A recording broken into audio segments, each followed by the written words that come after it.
It's April of last year, and I'm about a week into a family vacation in Vietnam. I'm in the middle seat in the back row of our rental van, my sister on my right, looking through the window at the touristy beaches and water dotted with boats in the bay. My mom is sitting in the row in front of us with my aunt and my younger cousin who's trying not to get carsick. My dad sits to my left, eagerly looking out the windows for anything familiar along the rows of buildings as the driver asks where we're going. This is the area where he grew up. Yet, as we circle around the same road, watching the abundant mopeds and motorbikes zip by, Dad doesn't recognize a thing.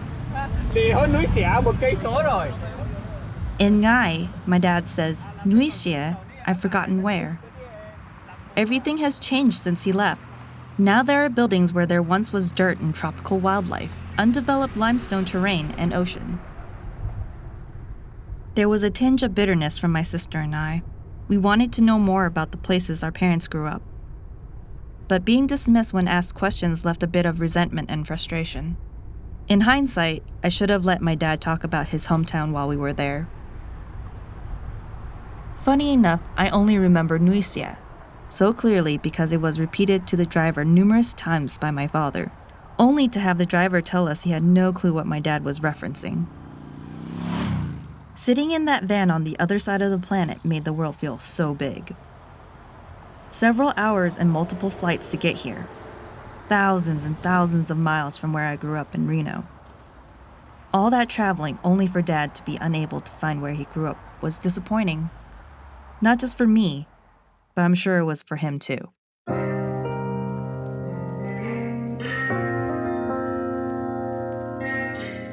So when I got home and found another person from thousands of miles away, someone else who was also a refugee's daughter, I was floored by the connection they had to the same place I had just traveled to. The person I was talking to is Hollie Ha, the host and producer behind the Holding Heritage podcast. The stories of like our families and just the impact of what the Chinese people, the role that they had in Vietnam at that time, like the business people, the people with the restaurants, like all that stuff. I think our history is really, really rich. So I'm just excited to be able to educate people more about it. Holding Heritage focuses on Chinese-Vietnamese refugee stories, family relationships, and bridging generational gaps in North America. But this particular conversation helped bridge my own generational gap with my dad and connect us both to that same place we drove around in Vietnam. You'll see what I mean in this conversation. Welcome, Hollie.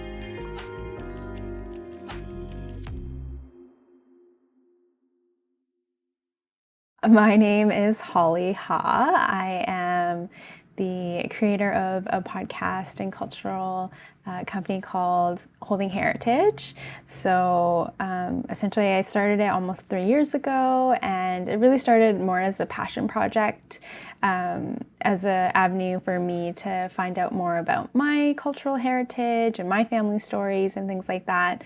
And it kind of blossomed into like, oh, I'll just make it into a podcast and I'll share it out with the world or you know, my extended family. And it just turned into something that I was really passionate about, and I started getting kind of awesome feedback from my family and friends around like, oh wow, you know, I've never heard these kinds of conversations recorded before. You know, so many people have these conversations over dinner or tea or fruit and things like that. So yeah, that's a bit about me. Awesome. Saw mention on your website that you reference being a 1.5 generation. What does that mean? So 1.5 generation. So for me, I'm like a second generation because I was born in Canada. 1.5 generation refers to people like my parents who were not born in Canada. They were born in Vietnam, but they came over to Canada when they were like young teens, like 12 to 15 years old. And so they obviously have held on to a lot of like the memories that they have growing up in Vietnam and their cultural language and food and things like that. But from a fairly young age, they also were kind of like bred into like Canadian society, and they went to school, and they went through ESL, and they had to grow up and figure out, you know, how to make their own way in Canada. So that kind of refers to them, because I think a big part of wanting to do Holding Heritage is not just to appeal to second generations like myself, but really wanting to speak to kind of my parents' generations of like, you know, I want to know your stories, and we want to connect with you, and it's really important to hear, you know, their experiences as well. So, yeah. Yeah, your podcast is really great, and then you get into pretty tough topics and conversations, or at least from the ones that I've been able to listen to. What's something that really stuck with you while you were doing the podcast? Something that's really stuck with me. It's hard to choose one. I'm sure you can relate.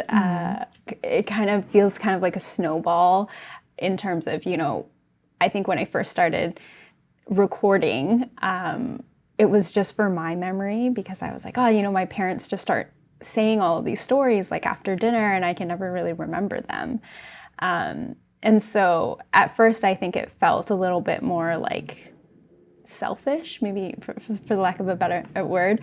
But I think one of the biggest things that I've realized through having those conversations and recording them, and I'm sure that you also find this with your dad as well, they want to tell their stories, you know, and it becomes kind of this conduit of like, oh, okay, well, you know, you don't have to just tell me. It's to document, and it's to share, and I feel like they're a little bit more open. And one thing that I really didn't expect is kind of like, you know, you make that little crack in the door, and then it blows wide open. Like now, my dad's always like, oh, let me tell you about this story, or like, oh, let me tell you about this one and this one. And so, yeah, that was something that was really unexpected for me of just like really hearing that they want to share, and that they want people to ask questions, and they want to remember these things. Well, I find it really interesting because I feel like our experiences with our dads are quite different. Because I do have those conversations with like my parents at dinner where they tell us, you know, stories, not specifically about coming over, but you know, their just experience growing up and being in America and things like that. Yeah. But when even though I want to learn more about, you know, their lives and their stories, I feel like my dad's really reserved in that when I ask direct questions. Because he's like, why do you want to know? And I'm like, I genuinely am curious. But when I brought up I was doing the podcast, he was just like, I do not want to be recorded. I don't want to talk to you about any of it. And he got, you know, I can't think of a better word to use, but like kind of defensive in a way. But maybe, you know, it could stem from trauma, and he just doesn't want to talk about it. So I try to avoid that topic specifically when I talk to him. For sure. I mean, and I'm not at all saying like, oh, my parents were so up for it. I'm definitely in a similar boat with you where, you know, there was actually a really long time in my life where I didn't really speak to my parents, like, and we had a lot of tension in the family, and I was very frustrated with the whole, like, not even just with their story, just in general, like family keeping secrets, or families like not saying things, right? Or things would happen and you would only kind of hear like through the grapevine, like little bits and pieces. And I think a big part of why Holding Heritage, or why like my interest kind of sparked of wanting to get to know my family, like, because honestly, there was a part where I was like, you know what, I don't even need to know about my heritage. I don't care about it. I can go the rest of my life not having a relationship with my parents, and I'm fine. And I think there was a moment where I forget what it was that my mom was saying. She was telling me about my dad, and this was during a time where like him and I weren't talking, and I was just kind of like, you know, if you don't want to talk and if you don't want to be part of my life, like that's okay. But it was a story that she was telling me about him, and it made me, or helped me see like a human side of him. Because I think up until that point, I was really just thinking about like, oh, like he's my dad. And like, that's it, period. I never thought about like him as a child or like the way he feels or things that he thinks or like, you know, traumas that he may have. And I think, you know, me going through my own personal journey when I was young of like, oh, trying to figure out like who I am, what do I like, and what are the things that I want to kind of go for in life, and what stops me from doing those things. I think it was really poignant to kind of like realize like, oh man, my parents never had that opportunity to like go to therapy, God forbid, and admit that they're like sad, you know, and remember these things. And I think a big part of my family, even now, when I ask sometimes like, oh, like, you know, would you want to sit down and chat with me? I would say 85% of the time they're like, no, not at all, you know? For my family, I don't know how it's like for you, but I've kind of probed a little bit of like, oh, well, you know, why? Like I'm interested in your story, and a lot of what I hear from them is like, we didn't go through anything. It wasn't important. It wasn't hard. It wasn't as hard as insert comparison, right? Or, you know, it was just something that we had to do. It was just like survival. We don't have it bad. Like, look at us now type thing. And I think one thing that I'm just continuously trying to make space for is for them to, if and when they are ready, to come forward and like and chat, because I think, at least maybe it's optimistic for me to think, but I feel like they do want to talk about it, but they're scared, right? Because it's things that they in themselves haven't really like thought about or reflected on. And so of course that's hard to, if you haven't even thought about it, if you don't even know what you think or feel about it, how would you verbalize it to someone else, you know? Yeah, because like, you know, growing up and having to deal with like, you know, going to be a refugee, fleeing a country war torn, and you don't have time or space to spend on your feelings, right? It's like we have to keep moving, we have to survive, we, you know, have to make sure the family is, you know, well taken care of. So the luxury of, you know, talking about our feelings is just kind of out the window. Oh, totally. And I feel like for them it was even like, I mean, for us too, probably when we were young, it's like chastised, right? It's like, no, don't talk about your feelings, or like, why are you upset, right? Like, just keep going. Or like, oh, it's weak, right? Or like, you know, crying does nothing, or you just have to keep going. So I think for them, it's very new. The whole like, oh, tell me how you feel. Like, what do you remember? Like, what does that mean, right? Beyond just like, it happened. Yeah, well, it's good. And going back to the whole crying thing, it's just like, why are you crying about it? This is not even real. What? Because like, I remember when I was little, my parents would put on those like TVB like Cantonese dramas, and like some of them got really intense, and you know, like my child that got separated from me like has an evil twin, but now they're good. And you know, I'm a pretty sensitive person or empathetic to things like that, so I would start crying as a kid. And my parents would look at me and be like, why are you crying? Like, this is not real, you know that, right? I'm like, I know it's not real, but I feel it. Totally. So things like that. But emotions for them is just like, all right, you know, have you eaten? Cool, we're good. Yeah, it's really uncharted territory for them, for sure. Like even like I try to tell my parents I love them now as I'm older. Yeah. But I remember like years ago, maybe like 5 years ago, like trying to or saying it the first time, I was like, oh, that feels so weird. And like their reactions are just like, and they'll just like walk away, like super uncomfortable. All of those kind of areas of like, okay, we don't like physically hug, or like we don't touch each other, we don't say nice things, you know. It is that like, oh, have you eaten, or bringing the fruit. What was, you know, your childhood like growing up in Canada and then kind of navigating with your parents? So I grew up, right now I'm in Vancouver, and I grew up on Vancouver Island, just like a ferry boat away. But at the time, the community was very small. It's still small, but it's definitely more diverse now. Things like, you know, my brother and I were the only Asian kids in our like first couple elementary schools, and they like created ESL classes for us, even though we like didn't really need ESL classes, things like that. I think growing up seeing my parents, both of them have like their own businesses and they are entrepreneurial. And so seeing them try to make their way and build their businesses in a predominantly Caucasian society was very interesting because, yeah, the way that people would treat them would be very like, oh, they assume that they can't speak English. Or even teachers, like to my brother and I would be like, hello. Oh, no. What is your name? And so I think growing up, it was kind of like, okay, I want to blend in. I want to show people that like I can speak English and that I'm not Chinese in that way. And it's funny because my brother and I are quite close, and we've talked a lot about kind of our experiences growing up in school. And we had this unconscious, like, I want to be white. I don't want to be Asian. I don't want to bring rice to school. I don't want to like, or like friends would come over and they would see like all of the Chinese things and they'd be like, what is that? And in the hopes of like fitting in, you'd be like, oh, I don't know. That's so weird. Like, it's my parents' thing. They're, it's weird. I don't even know.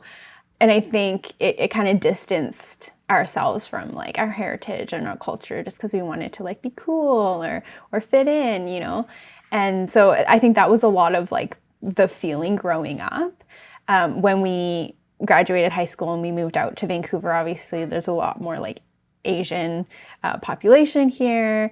And it honestly felt weird. Like I came out here and I was like, I feel like I don't really know how to be friends with Asian people, even though I looked Asian, and then I would feel like more connected to the Caucasian people in my class, but then like they wouldn't feel the same way. And so I think then I kind of felt caught in the middle of like, oh, I don't feel like Asian enough, or I don't feel like white enough or Western enough. And so I think navigating that was like kind of odd as well. Yeah, it's interesting because Reno is predominantly Caucasian as well. And this is where I grew up. So like I was like, again, one of the very few Asians growing up in school.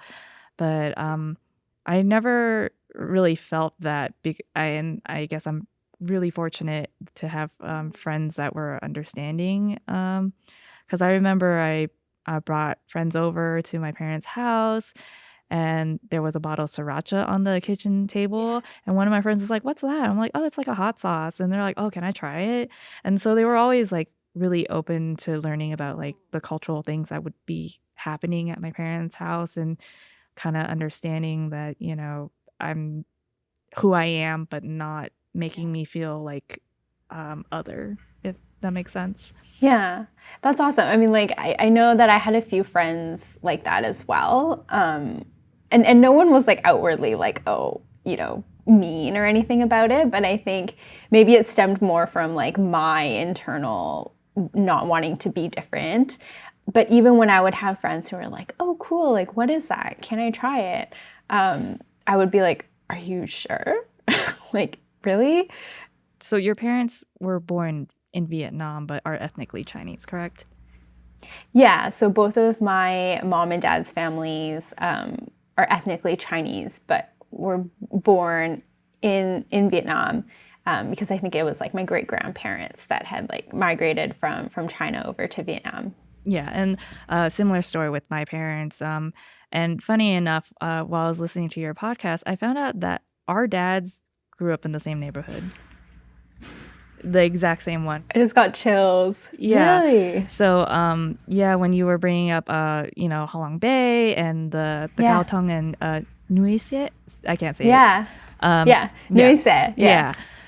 So we went to a trip to Vietnam last year, for my first time, and my dad hadn't been back since like ever, and he was trying to figure out. I was like, okay, well, where was your home? Because everyone's like asking. He's like, I actually don't know because there were a lot of developments that happened since then. But he kept mentioning the street names. And when I heard about that, I was like, did they grow up in the exact same neighborhood? Because it's not that big.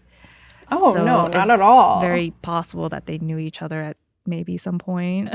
Yeah, or even like knew their families. Wow, that's incredible. I would love to dig further into that because that's so cool. Wow. I don't know. Did you have trouble navigating things? I don't know how transparent your parents were with you about everything, but I think I was just kind of clueless a lot of my childhood. There were like clues everywhere, but I never processed that I was culturally Vietnamese until like in adulthood. Just because growing up, they're like, you're Chinese. And I'm like, all right, cool. So things I am doing, therefore, must be Chinese, right? Even like language, where I thought certain phrases were Chinese, sometimes ended up being Vietnamese. Or so it's just like this blend of so many different cultures and languages that no one ever pointed out to me like this is this and this is that, because I just assumed it all was one thing.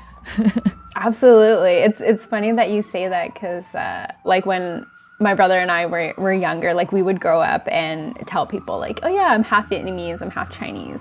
And funnily enough, like my parents never corrected us because we were very like, I would say culturally very half and half. Like they spoke both Viet and Canto at home. We had Chinese and Vietnamese food at home, which at the time I just thought was just Chinese food.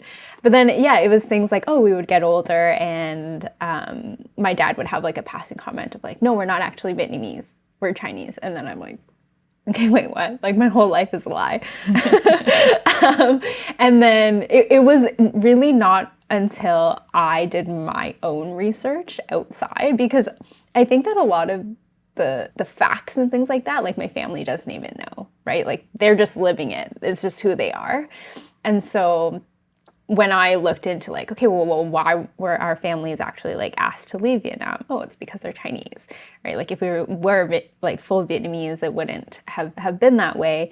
And so I think realizing that later, I'm like, oh, okay, that makes sense. I'm Chinese, but like have Vietnamese customs. And there would be also things like I would go to my other Chinese, like fully Chinese friends' houses, and I would ask them about Vietnamese food, and they would be like, I don't even know what that is. I don't eat that. And I'd be like, okay, wait, what? And then I would go home and I'd be like, Mom, like, you know, so-and-so's parents don't make this or they don't eat that. And she'd be like, well, yeah, of course not, because it's Vietnamese. And I was like, I thought it was Chinese. Things like that. Right. And you don't really notice it until someone else points it out, because you're in your own little bubble in your world with your family. So what does, being someone of Chinese Vietnamese heritage mean to you now? I think I'm still trying to kind of like figure it out.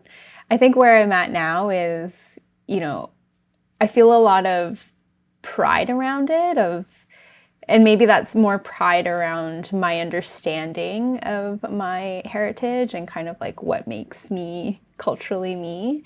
I think kind of the next step of what I hope to step more into, which is kind of, the whole like holding heritage thing and like me seeing a podcast like that you've started like a whole country away was mind-blowing to me, because I think it's one of those things where I really want to bring it kind of more into the light so that, people of our generation and people of the same sort of heritage can feel a little bit more of like a space carved out.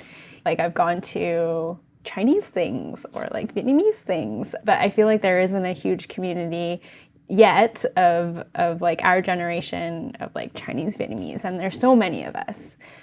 And so I think for me it's like I feel very comfortable with being Chinese Vietnamese. I love it. I think it's incredible.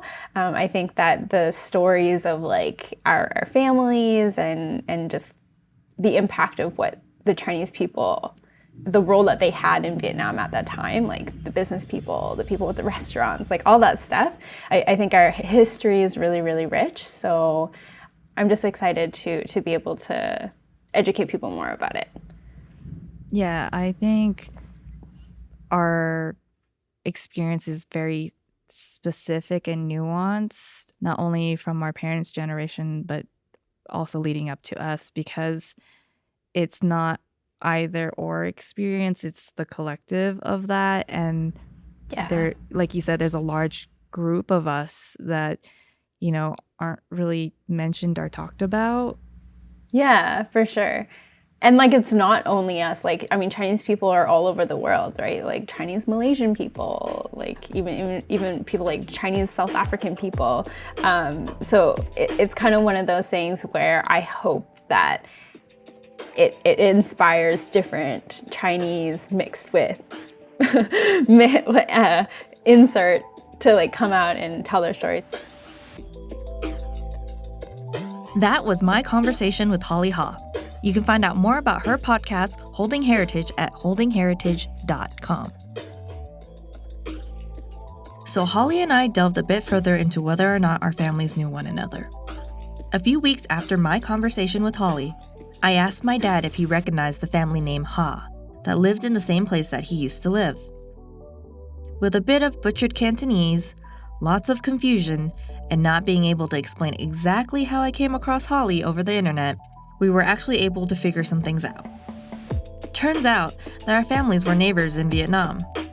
He remembered the family that made noodles down the way, and that Hollie's grandpa was my dad's godfather, and our grandfathers were best friends. My dad said our grandfathers would even go out to get coffee together and chat.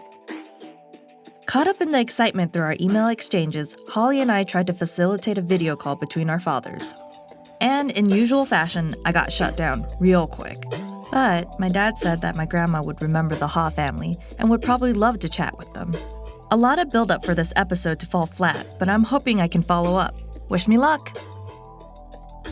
For more information on this episode and the series, head to pbsreno.org/Refugee's Daughter. And a special thank you to Hollie for joining the show. Subscribe to Refugee's Daughter wherever you listen to podcasts and give the show a rating and review. I'm Christina Lee, and thanks for listening.